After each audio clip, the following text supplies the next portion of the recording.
Rock fans from all around the world, welcome to another episode of Musical People and Journeys, the new rock album review shows, where we review the latest rock albums, rate them out of 5, let you know what we think, and then say, hey, do you agree or do you disagree? Hit the like and subscribe button, get us over that 500, that'd be amazing.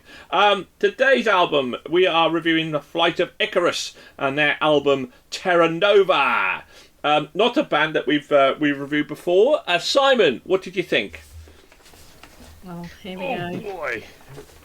Yeah, Trish knows what's going on. I know what you're going to start with. Yeah, it's better than anything else.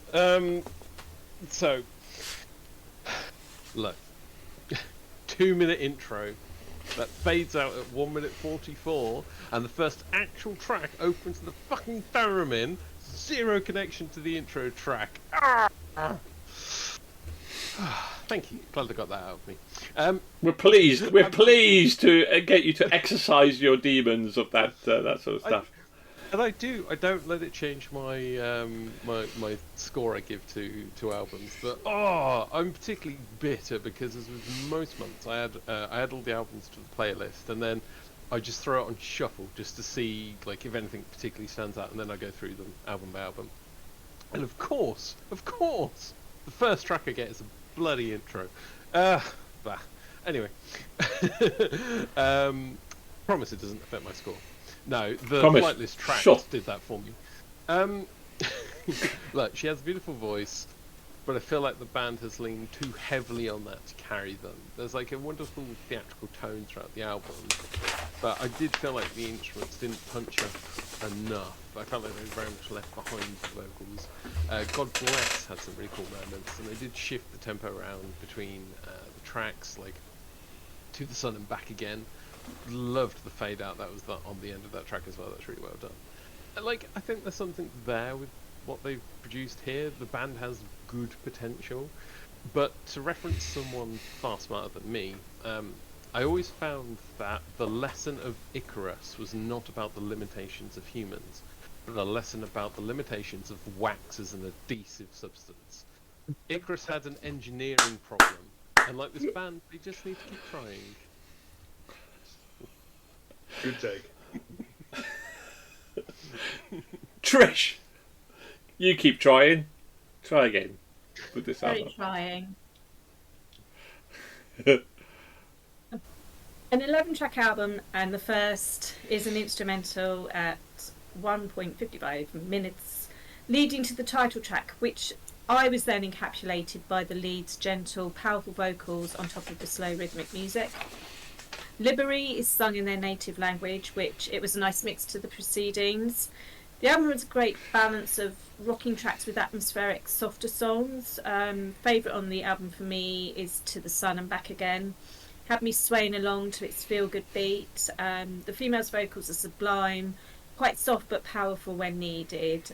This is a solid album for all melodic metal fans. Solid album for you, William, or better or worse than that? 2-minute intro track. Yes, And it takes 46 seconds of the first track for vocals to start. What's the point? If you're going to have an intro track, don't then have almost a minute intro in your first song. It's a waste of my time, and I hate you for wasting my life like that. Other than that, yeah, it's just quite nice, isn't it? It's fine. The album as a whole is fine. Like as we can say, she's got a really nice voice. Possibly as a result of that, so there's probably too much of an over-reliance on that to carry everything through. But I think with what they've got, I think it's just a duo doing it. So maybe do another member of that. We need to add something else into it, but it's just it's nothing special. It's nothing like in your face, amazing, perfect. It's solid. It's a pleasant thing to listen to. It's not something I'm going to go back and spend a lot of time with, but apart from the aforementioned start, it's just an album I had a nice time with. It's a nice little way to kill 40 odd minutes. Pete! So, a while back, we reviewed Epica here. maybe a bit of a memorable review for some of you. If you haven't seen it, click the link below. There's not going to be a link below. So yeah, concur with that's the thing that she's got a lovely voice, nice operatic theatrical music, absolute and complete snore fest. My God, this album was boring. I dreaded listening to it. I made it through the first few tracks. Then by the time we got to the fourth track, To the Sun, I was like, I'm listening to music that's made for kids. This is children's music. I was really struggling to get through it. About halfway through the album, I was contemplating suicide just to not have to listen to the rest of it. Yeah, it's like I said, it's a big snore fest. Very boring, mostly kids' music. After I got done listening to this album, I put in some deathcore just to wake myself up again a bit, just to come back to life again. Did not enjoy. Well, that's because it had clean, beautiful vocals, obviously, which is a complete antipathy to your style, I presume. Finally, some great, cool, clear vocals sung with a wonderful, wonderful atmospheric opening intro track, which really kind of encapsulates and really kind of got you into the mood for the album. I love intro tracks. I think they're fantastic. They get me right into the mood of what I'm about to expect. I really enjoyed the album. No surprise. I loved it. I thought her voice was beautiful. I like the hint of symphonic kind of metal that wasn't quite symphonic, but there was hints of it. There was some plays into that one as well. So yeah, I loved the album.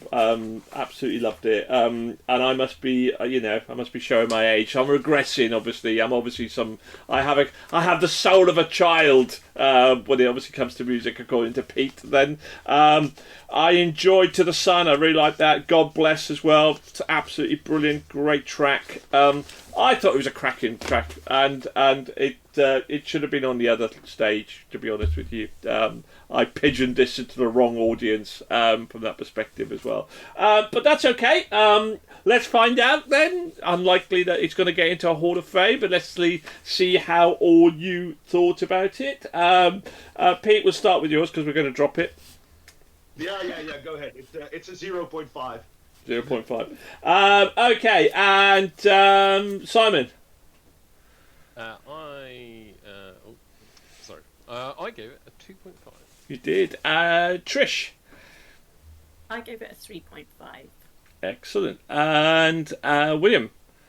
Right in the middle, 3. Oh, okay. Well, that's a bit unexpected. Dom didn't like it. He only gave it a 2. And I give it a 4.5. So it's certainly not a 5, but I thoroughly enjoyed it. It was good. But then, obviously, to be honest with you, in terms of my wheelhouse, it came off the back of a lot of other stuff that, wasn't quite my cup of tea. But apart from anyway, right. Unfortunately, only a 3.1, which is still above average from that perspective. So 387. So in the top 400 about 500 albums, but only 92nd out of the 100 albums reviewed, because let's be honest, this year has been absolutely phenomenal in terms of the albums we've listened to. Anyway, so thank you very much. Do you agree, disagree? Hit the like and subscribe button below and let us know what you think. Get us over that 500 people. In the meantime, thank you to my wonderful, wonderful panel, to Simon, to Trish, to Pete and to William. Goodbye, keep on rocking. Bye.